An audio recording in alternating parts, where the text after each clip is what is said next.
Je vais le laisser se présenter. Bonsoir monsieur. Bonsoir Madame Lucrèce, comment vous allez? Oui, ça va. Et vous? Ok, ça va également. D'accord. Bienvenue sur le plateau. Merci beaucoup. D'accord. Alors, présentez-vous s'il vous plaît. Bon, est-ce que je vais encore me présenter? Je suis connu déjà, mais mon nom c'est Emmanuel voilà. Kossi Aziabidi, docteur en sociologie.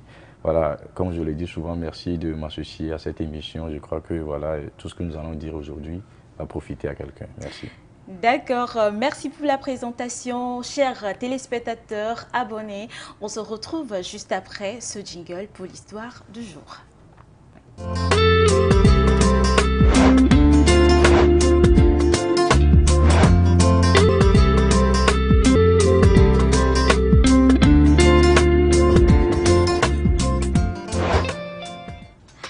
De retour au studio, maintenant place à l'histoire du jour. Chers téléspectateurs abonnés, l'histoire du jour est un peu longue, alors je vais vous demander de prêter vraiment attention à l'histoire pour que vous puissiez nous suivre dans l'histoire. Merci. Alors, l'histoire du jour. Je m'appelle Jessica, j'ai 47 ans et voici mon histoire. J'ai rencontré mon chéri Amande pendant nos années de lycée. Après l'obtention de notre baccalauréat en 2012, Amand a été envoyé à l'étranger pour poursuivre ses études, tandis que moi, je suis restée au Gabon. Je suis orpheline de mère et de père, donc Amand était ma seule famille. En 2015, Amand est revenu au pays. Et quelques semaines plus tard, ses parents sont décédés dans un accident, le laissant dans une situation financière précaire. Les promesses de soutien de leur part se sont évaporées. En ces moments difficiles, j'ai appris que je suis enceinte, alors j'en ai en parlé avec Amand.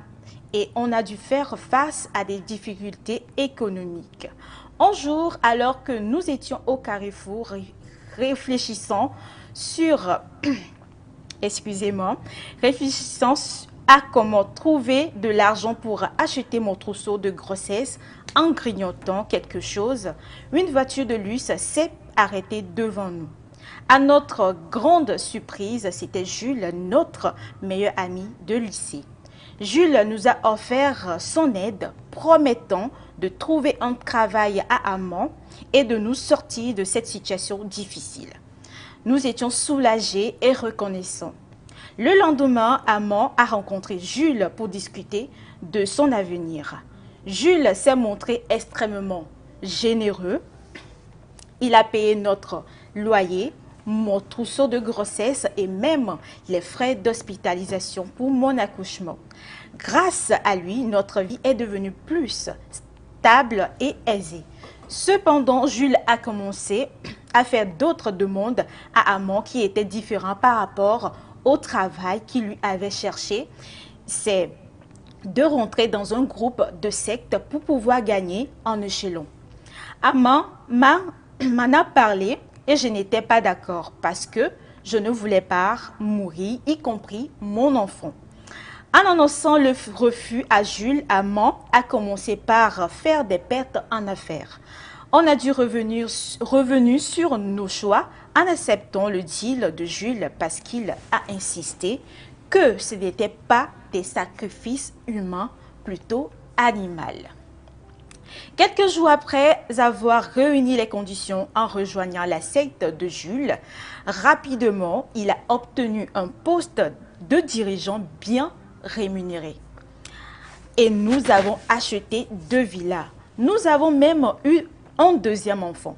Mais tout a basculé lorsque Amand m'a annoncé que les règles de la secte avaient changé. On lui a demandé, ils lui ont demandé que désormais qu'il fera des sacrifices humains. J'étais terrifiée et j'ai insisté pour qu'il quitte cette organisation. Amand a coupé les ponts avec Jules, mais nous avons rapidement été confrontés à des problèmes financiers. Nous n'avions d'autre choix que de revenir vers Jules. Amand a accepté de réintégrer la secte et notre vie est redevenue stable. Jules nous a expliqué que Amant doit courtiser d'autres filles dehors pour après les offrir en sacrifice. Alors j'étais au courant que mon mari me trompait avec d'autres femmes dehors, mais je ne pouvais rien dire parce que je n'ai pas le choix. Cependant, les demandes de sacrifice sont devenues de plus en plus inquiétantes. Un jour, Amant m'a révélé qu'il avait sacrifié une jeune fille jumelle qu'il avait perdue, qui avait perdu son frère dans un accident juste avant leur rencontre, et que cette dernière ainsi que son frère jumeau lui apparaissaient constamment même dans ses rêves. Les apparitions de la jeune fille et de son frère sont devenues de plus en plus fréquentes, même dans notre maison. Un jour, alors que j'étais dans la cuisine, j'ai entendu mes enfants crier. Ma fille de 8 ans était terrifiée, affirmant avoir vu une tantine dans le salon. Amant a confirmé que c'était la jeune fille qu'il avait sacrifiée. Elle et son frère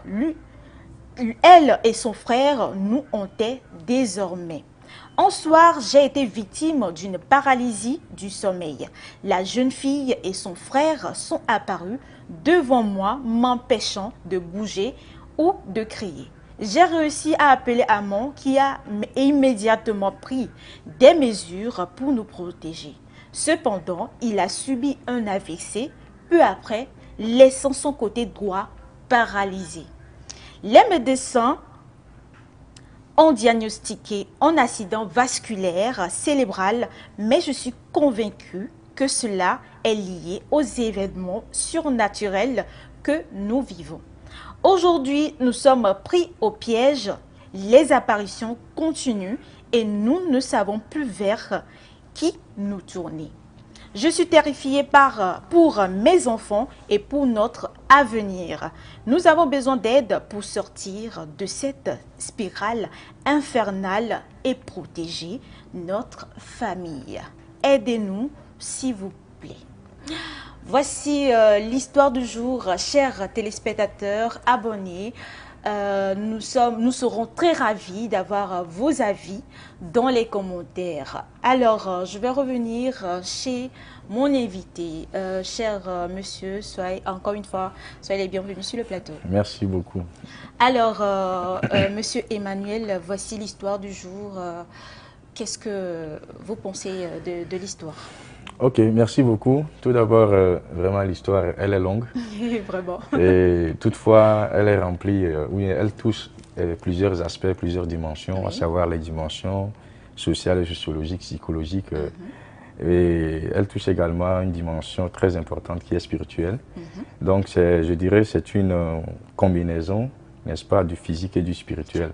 Et donc là, ça va peut-être remettre en cause quelques perspectives scientifiques, mais on va essayer quand même, dans une certaine mesure, de façon théologique et biblique, savoir comment gérer la situation. D'accord, voilà. Merci docteur. Alors, nous allons passer au questionnaire. Ma première question est de savoir comment Jessica aurait-elle pu reconnaître qu'Amant était sous l'emprise de Jules? Ok. Comment est-ce que, n'est-ce pas, Jessica, la femme de Armand, a finalement su que son mari était sous l'emprise de Jules ou de la secte, disons. Voilà. Donc, tout d'abord, je dirais que, de façon psychologique, lorsque quelqu'un est sous l'emprise, n'est-ce pas, d'une secte ou encore d'un esprit, il y a des manifestations. Oui. Voilà, ça s'extériorise. Donc, pour que la femme d'Armand puisse, Jessica, bien sûr, puisse savoir, n'est-ce pas, que son mari est sous l'emprise d'une secte, ça c'est évident. Oui. Et comment? La première manifestation, d'habitude, il y a des changements dans les comportements. Oui. Voilà, quelqu'un qui est sous l'emprise, n'est-ce pas, d'une secte, vous avez, comme on dit, si vous êtes auprès de la personne, vous allez constater un changement brusque, n'est-ce pas, dans son comportement. Parlant de changement dans le comportement, la personne va quand même adopter d'autres comportements, n'est-ce pas, autres que ce qu'il adoptait. Ah bon? Par exemple, l'isolement social. Oui. Vous n'allez pas peut-être le comprendre. Voilà, tout d'un coup, il va changer, en fait. Il va décider d'être seul. Et déjà, même si tu es avec ta femme à la maison, peut-être il y a dans certaines chambres, tu ne vas pas pouvoir rentrer. La femme, c'est-à-dire il y aurait des interdits. Oui. Donc déjà, Des avec ces conditions, manifestations, voilà, des conditions qui vont être voilà, étrangères. Ce sont des conditions vraiment étrangères qui, quand même, vont susciter, vont interpeller. Il va dire que non, ne me pose pas des questions. Voilà. Donc, ça, ce sont des comportements qui vont interpeller la conscience de la femme. Oui. Et la femme va se poser la question, mais qu'est-ce qui se passe avec mon mari? Parce que hier, ce n'était pas comme cela. Et aujourd'hui, déjà, je vois mon mari changer d'un coup, je ne comprends pas. Donc, avec cette interpellation, je crois que la femme va commencer par se poser des questions. Maintenant, ce n'est pas simplement le changement de comportement, mais aussi, vous allez constater en la personne qui est sous l'emprise, ce que nous appelons, comment on dit, l'autonomie, n'est-ce pas? Il y a une autonomie de façon morale. La personne a une domination, comment on dit, extérieure. Oui. Voilà. Et la personne est faible par rapport à certaines choses qui sont contre la morale. C'est-à-dire que quelqu'un qui est sous l'emprise, sa manière de faire, sa manière d'agir, de penser, ça va différer forcément de quelqu'un, n'est-ce pas, de normal. Et donc déjà, avec ces deux facteurs-là, bon, de toutes les façons, la femme doit forcément, n'est-ce pas, savoir que son mari, voilà, est sous l'emprise de quelque chose et qu'il faut chercher à savoir qu'est-ce qui se passe dans le foyer. Voilà, merci. D'accord, merci beaucoup.